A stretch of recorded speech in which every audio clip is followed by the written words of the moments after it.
ಸೀಮೆಣ್ಣೆ ಒಬ್ರು ಹಾಕ್ತಿದ್ರು, ಒಬ್ರು ಹಾಕ್ತಿದ್ದಿಲ್ಲ. ಒಂದೊಂದು ಟೈಮ್ನಾಗ ಸೀಮೆಣ್ಣೆ ಖಾಲಿಯಾಗಿರ್ತಿತ್ತು ಅದು ದೀಪದಲ್ಲಿ. ಅದು ಆರೋಗಿತ್ತಂದ್ರೆ ಏನು ಮಾಡೋಕ್ಕಾಗ್ತದ? ಬ್ಯಾಟ್ರಿ ಮೊಬೈಲ್ ಬ್ಯಾಟ್ರಿನೇ ಇದ್ದಿದ್ದಿಲ್ಲ ಅವಾಗ. ಹಂಗೆ ಬೆಳಕಿಗೆ ಒಲೆ ಮುಂದೆ ಹಚ್ಕೊಂಡು ಹಂಗೆ ಅನ್ನ ಸಾರು ಮಾಡ್ಕೊಂಡು ಹಂಗೆ ಓದ್ತಿದ್ವಿ. ಇದು ಸೋಲಾರ್ ಬಂದಮೇಲೆ ಲೈಟ್ ಥರ ನಮಗೆ, ನಮ್ಮ ಜೀವನನೇ ಬೆಳಕಿಗೆ ತಂದಂಗೆ ಸೋಲಾರ್ಲಿಂತ.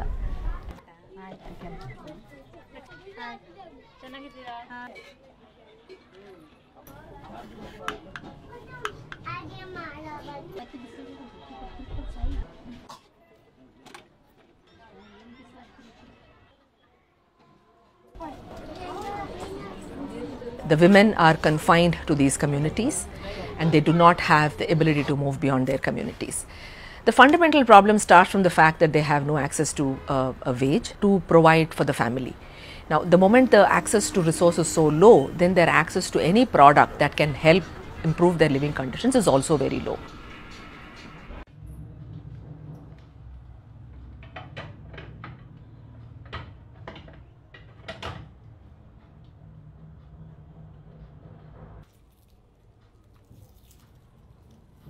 ಅವ್ರಿಗೆ ಹೆಂಗೆ ತಿಳಿಸ್ತೀನಿ ಅಂದರೆ, ಈಗ ಫಸ್ಟ್ ಅವರಾದರೆ ಮುಂಚೆಯಿಂದ ಈಗ 18 ವರ್ಷ ಇರೋರಾದರೆ, ಈಗ ನಾನು ಮುಂಚೆಯಿಂದ ನನಗೆ ಕೆಲವ್ರಿಗೆ ಗೊತ್ತಿದ್ದೀನಿ.